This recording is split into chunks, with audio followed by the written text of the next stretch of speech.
올해 해외 부동산 투자 한도가 개인당 300만 달러로 확대되면서 국내 투자자들의 해외 부동산 투자가 급증하고 있습니다. 하지만 해외 부동산 투자에 대한 인기가 높아지는 것과 함께 피해 사례도 생겨나면서 우려도 커지고 있는데요. 해외 부동산 투자에 대한 네티즌의 의견을 들어봤습니다. 파란아이디 겨울조아님은 국내 부동산 투자도 혼자 하기에는 어려운데 해외 부동산 투자는 위험 부담도 더 크고 더욱 어렵지 않겠느냐는 의견을 냈으며, 아이디 도레미님은 해외 부동산 투자를 해 피해를 입었다는 사례도 많이 나와서 잘 알아보고 해야겠지만 철저히 준비한다면 수익성은 높을 것 같다는 주장을 했습니다. 한편 해외 부동산 투자에 긍정적인 의견들도 많았는데요. 파란아이디 호빵맨님은 위험 요소가 있기는 하지만 위험한 것일수록 수익성을 높은 법이라며 위험을 무릅쓰고 투자한다면 그만큼 얻는 것도 커질 것이라는 해외 부동산 투자에 대한 찬성의 의견을 냈으며, 아이디 파란짱님은 해외 부동산 투자의 한도도 없어져서 투자 환경이 더욱더 좋아지고 있다며 이럴 때 빨리 투자해야 한다는 주장을 했습니다. 또한 아이디 하늘님은 우리나라는 부동산 투자액이 너무 크다며 잘 알아보고 한다면 동남아 쪽은 우리나라보다 가격도 싸고 수익을 얻기에도 좋을 것 같다는 의견을 냈습니다. 해외 부동산 투자의 위험 부담에 대한 네티즌들의 의견을 들어봤는데요. 해외 부동산이 투자처로서 유망하다는 의견이 50.6%를, 투자를 하기에는 위험 요소가 너무 많다는 의견이 46.8%를 나타냈습니다. 특히 30대는 투자처로서 유망하다는 의견이 56.25%로 과반수를 차지한 반면 40대는 위험 요소가 많다는 의견이 54.35%로 다수를 차지해 눈길을 끌었습니다. 지금까지 네티즌 열린 토론이었습니다. 역시 재밌네요. 네티즌들 반응이. 해외 부동산 투자가 유망하다는 게 한 52%. 그다음에 아직은 좀 위험이 많지 않느냐가 45%인데, 이게 재밌는 게 연령이 낮을수록 유망하다는 쪽으로 많이 보시면 좀 긍정적으로 보시는 것 같아요. 예, 그렇습니다. 좀 이제 나이가 드신 분은 위험 오는 게 좀 뭐 돌다리 좀 두드리고 그런 게 많은데, 지금까지는 이제 아마 이제 두 분이 올해도 이제 동남아 쪽에 우리나라 사람 투자를 많이 하고 그런 여기도 있고, 또 이제 두 분들이 계속 그런 이제 업적이 계시다 보니까 좀 권장하는 얘기를, 좋은 얘기를 많이 해주셨기에, 지금부터는 또 이런 가운데도 또 이제 피해를 입고 좀 애로 겪은 사람이 많지 않겠습니까? 그래서 특히 이제 해외에 나가서 우리 잘 모르는 곳에 투자를 하기 때문에, 그래서 그 현지에 가서 이제 그런 부동산을 투자했다가 피해를 당한 사례, 뭐 피해 유형이 있다든가 유형별로 몇 개 한두 개씩 좀 소개해 주시죠. 우선 계약의 하자로 인한 피해 사례가 좀 있습니다. 네. 계약의 하자는 현지에 시공사나 시행사하고 직접 계약을 해야 되는데요. 제3자의 컨설팅 회사와 계약을 해서 네. 나중에 계약이 파기됐을 때, 또 돈 송금에 됐을 때 불확실성에서 지금 그런 어려움을 겪고 있는 게 최근에 지금 나오고 있고요. 주로 어느 나라, 뭐 나라별로 얘기 지금 최근에 말레이시아 건도 언론에 방송된 게 있고요. 네. 또 필리핀도 그런 최근에 방송된 사례가 있습니다. 소위 브로커 이런 걸 조심하라 이런 말씀? 예, 그렇습니다. 예. 직접 현지 시공과 시행회사, 현지 회사와 상관이 없는 한국의 단순 부동산 컨설팅 회사와 계약을 해서. 한국에서 대리인이 있다. 예, 그렇습니다. 그런 점들은 유의해야 될 것 같고요. 또 가격의 문제점이 있을 것 같습니다. 가격에 바가지 쓴 케이스 있습니다. 예, 국내 가격과 현지 가격이 좀 다른 사례들이 지금 많이 나타나고 있습니다. 또 터무니없이 현지의 분양가 가격이 인근 부동산의 30%에서 많게는 거의 100% 비싼 사례들이 지금 나타나고 있고요. 네. 이런 점들은 현지의 부동산 시세를 정확하게 모른다는 점들을 악용하는 사례가 되겠습니다. 네. 또 최근에 보면 또 현지 도시하고 맞지 않는 또 임대 수요가 없는 도시에 부동산을 이렇게 건설을 해서 나중에 준공이 됐을 때 임대 수요가 없어서 임대 수익을 하기 위한 임대 수익이 없어서 아주 어려움을 처하는 그런 사례들도 있고요. 또 하나는 완전 한국 스타일 현지화 전략에 성공하지 못해서 한국 스타일의 외관, 한국 스타일의 인테리어를 해서 현지인들이 임대를 기피하는 그런 현상도 아주 부동산을 고를 때. 예, 그렇습니다. 예. 너무 한국 스타일로 한다는 부동산 투자는 매우 위험한 투자가 되겠습니다. 예. 우리 김희선 의원님, 재밌는 말씀 해주셨는데, 예. 네, 국내 부동산 개발 시장 또한 얼어붙으면서 개발회사들이 해외 시장으로 눈을 돌리고 있는데요. 국내의 개발자들이 필리핀이나 말레이시아 쪽에 주택을 개발을 해서 한국인들에게 분양을 하고 있습니다.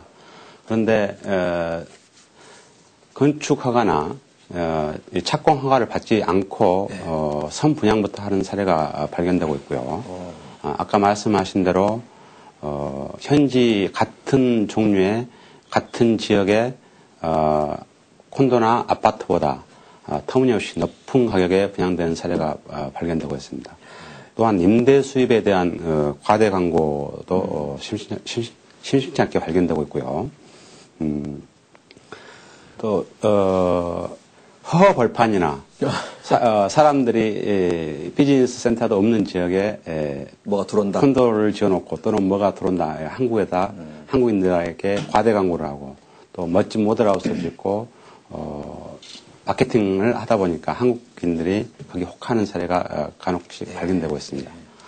두 분 말씀 들으니까 피해 방지의 첫 번째는 백문이 불여일견. 네, 그렇습니다. 본인이 직접 가서 보셨군요. 네. 뭐 한 번이 두 번이 원해. 네, 자, 이렇게 현지 방문을 꼭 해야 하는데 그때 체크해야 할 사항.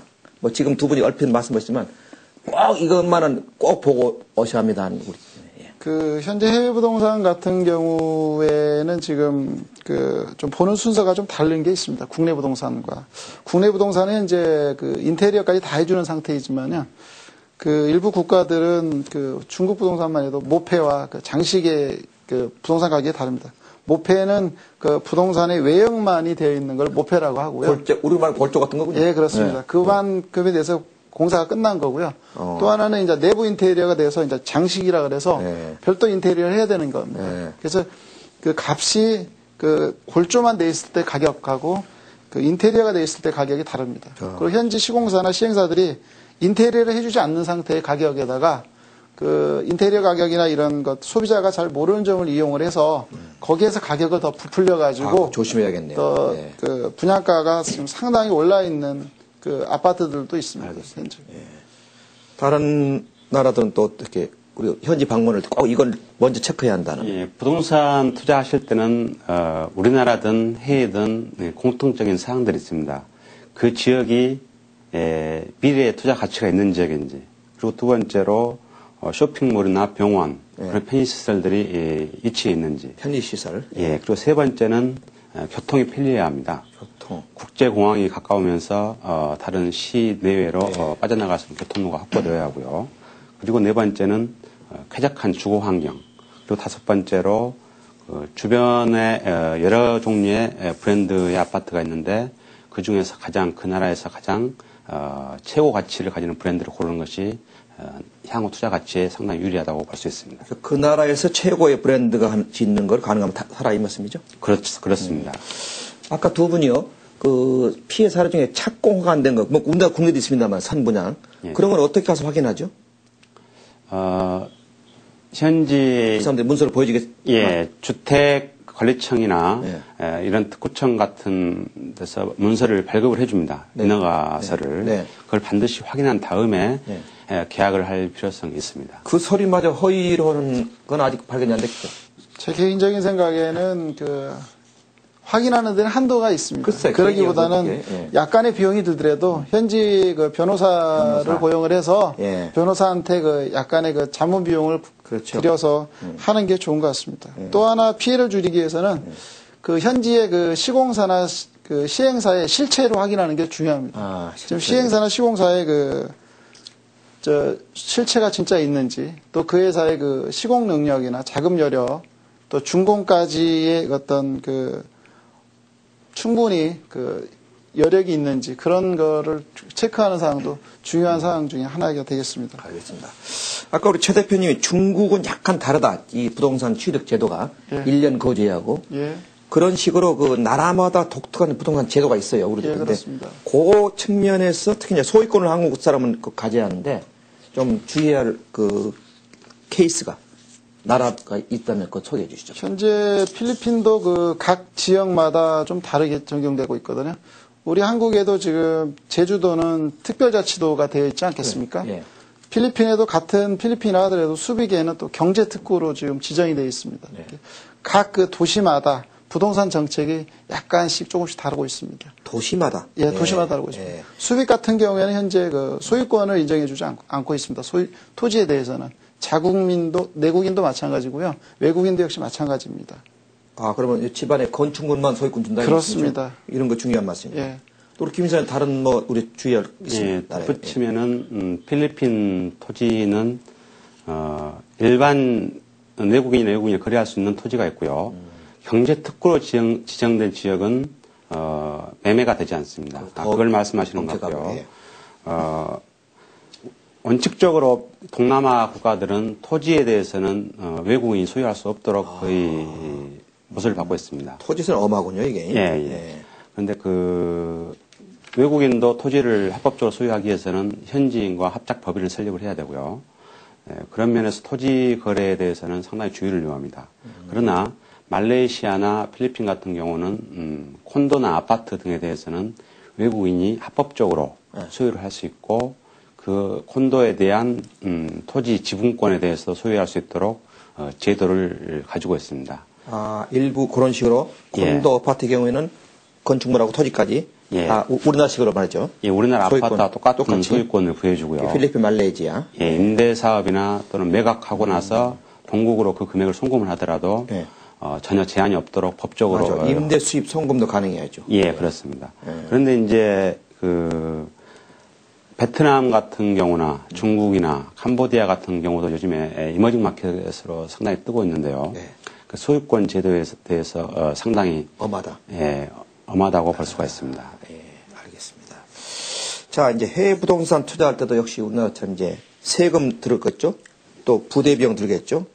그 다음에 또 이제 거기서 만약 부동산을 팔고 나면 양도 차익을, 거기서 낼 수도 있고 우리나라 낼 수도 있고, 뭐, 그, 과세법에 따라 다르겠지만, 요런 그 몇 가지 이 투자에 소요되는 그 비용, 절차에 대해서 요거는 조금 좀 고려를 하십사 하는 얘기를 우리 김 이사님 또 먼저 한번 해보시죠. 예, 그 양도세 문제가 굉장히 중요한데요. 네. 나라마다 상당히 그 시스템이 상이합니다. 네.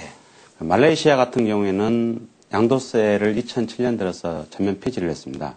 부동산 시장을 살리기 위해서. 그런데 그게 큰 의미를 부여할 수 없는 게 한국에 오면 우리나라 법에 의해서 양도세율을 정해놓은 게 있습니다. 약 27% 정도로 가정하고요. 그건 별로 의미가 없네요. 예.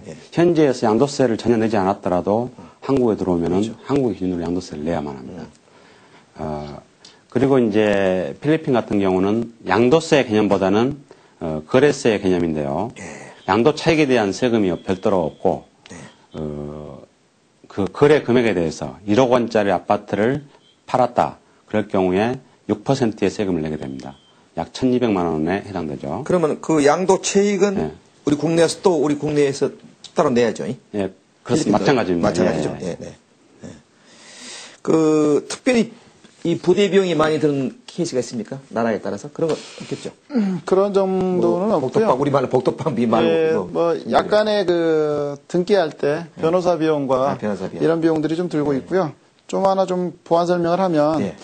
해외 부동산에 관해서는 최근에 그 소유권을 가져오는 경우들이 있고요. 지금 콘도미니엄은 현재 소유권을 인정을 해주고 있고요. 필리핀 같은 정부 같은 경우에 또 싱글하우스 같은 경우에 단독주택 같은 경우에는 그 각 디벨로퍼가 정부하고 협의한 사항이 있습니다.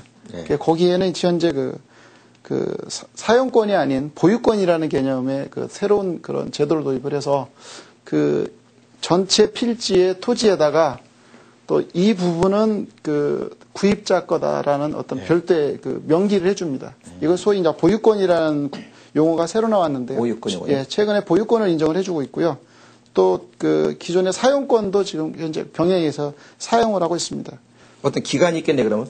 예, 그렇습니다. 사용이나 지금 보유권은? 현재 예. 사용권이나 보유권 같은 경우에는 필리핀에 대략 그 70년 정도에서 또 그 연장을 해주겠다는 그 특약 사항들도 들어 있고요. 각 그 사업하는 디벨로퍼가 하는 사업의 성격마다 약간씩 좀 다르겠지만 대략 50년에서 75년 정도의 그 중장기 그 사용권이나 그 보유권에 이런 계획들이 있습니다. 역시 나라마다 다르군요. 제가 이제 끝으로 늘 이런 프로를 할 때 시청자 여러분을 위해서 뭐 어디에 좀 투자하면 좋겠다 우선순위를 찍어달라고 그러는데 이 뭐 두 분이 다 네, 말씀하신 것 같아요. 필리핀, 마카브리, 특히 최 이사님 서울에 말씀하셨기 때문에 해외 본사에서 투자해서 생긴 특히 양도소득은 거기서 부과를 당하든 안 하든 간에 국내에 오시면 우리나라 세법에서 내신당을 아셔야겠다. 다만 거기서 만약 부과를 한다면 그 차액은 감해주는 거죠. 당연히. 그렇습니다. 이 외에 이제 끝으로 시간이 없는데요. 아까 은퇴, 무슨 교육 이런 거에 있는데 특별히 또 다른 목적으로 투자하실 때 좀 우리가 고려한 뭐 추가적인 뭐 어드바이스 있다면 간단히 한 말씀 해주시죠. 네.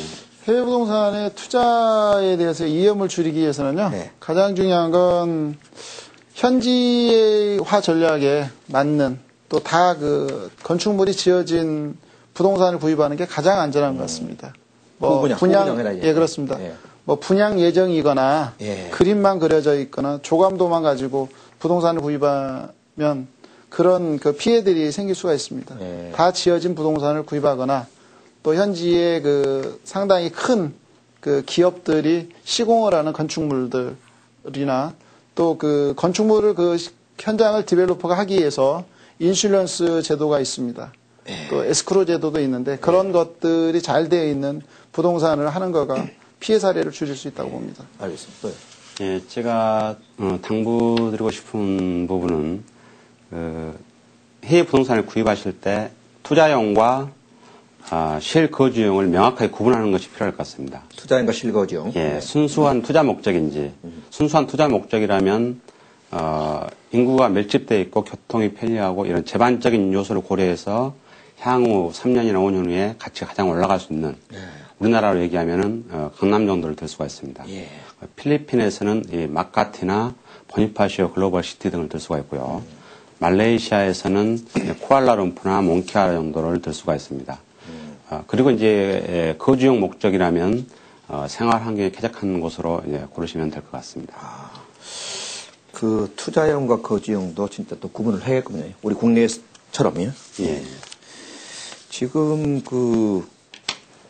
저는 이 해외 부동산 투자가 간단한 자들이 두 분 말씀드릴까요? 무궁무진하고 챙겨야 할 일도 많고 조심해야 할 일도 많은데요. 또 내년에 한번 이제 이 $300만 제한이 완전히 풀리면 그때 한번 또 구체적으로 한번 또 얘기하고요. 오늘 이렇게 두 분 좋은 말씀 감사합니다. 제가 정리를 하겠습니다. 예. 시청자 여러분, 저희는 지금까지 해외 부동산 투자에 대해서 현황, 그리고 내년부터 특히 투자 한도가 풀리면 어느 곳에 어떻게 투자해야 할 것인가를 좀 알아보았습니다. 대체 몇 가지 좀 정리해 드릴 수 있을 것 같습니다. 첫째로는 해외 부동산 투자를 하신다면 당분간 동남아, 특히 필리핀, 말레이시아, 인도네시아 이런 나라들이 좀 유망하다 하는 말씀이고요. 거기에 목적이 다 다양하시겠지만 뭐 은퇴라든가 유학이라든가 또 영어권, 접근성 하는데 특히 투자를 하실 때 투자용이냐 또 내가 살기 위한 실거주용이냐에 따라서 투자의 대상이 달라진다는 얘기고요. 재미있는 것 중 하나는 이들 동남아 지역에 투자하려면 당분간 부동산 가격 상승도 있겠지만 그 외에 그 나라의 가치, 통화 가치의 상승, 즉 달러의 하락이겠죠. 소위 말하는 환차익으로 생기는 이익도 상당 부분 기대할 수 있을 것이다 하는 것이었고요.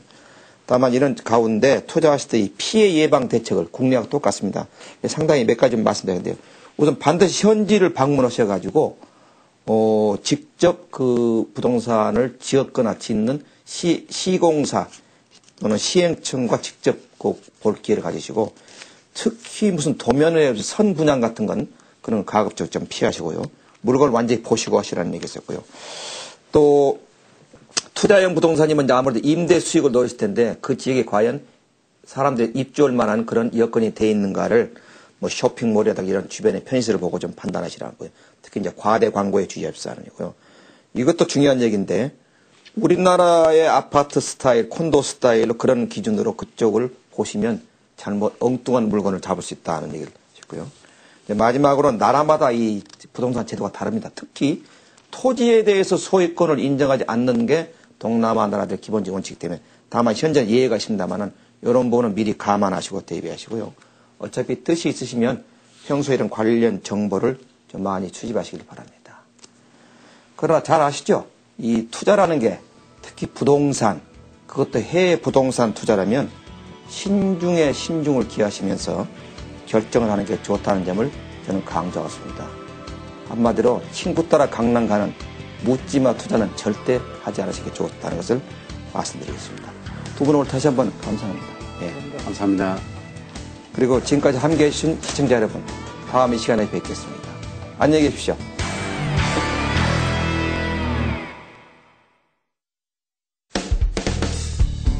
강흥선의 이코노파워 시청자 참여 방법. 부동산, 경제 모든 것에 대해 의견을 표현하고 싶다. 내 생각을 프로그램에 반영하고 싶다. 포털 사이트 파란닷컴에 방문하세요. 파란닷컴의 파란만장 메뉴에 들어가 토론방 베스트와 열린 토론, 공감 한 표 코너에 마련된 RTN 머리 글자를 클릭하시면 됩니다. 시청자 여러분들의 소중한 의견은 강흥선의 이코노파워 네티즌 열린 토론 시간에 충실히 반영됩니다.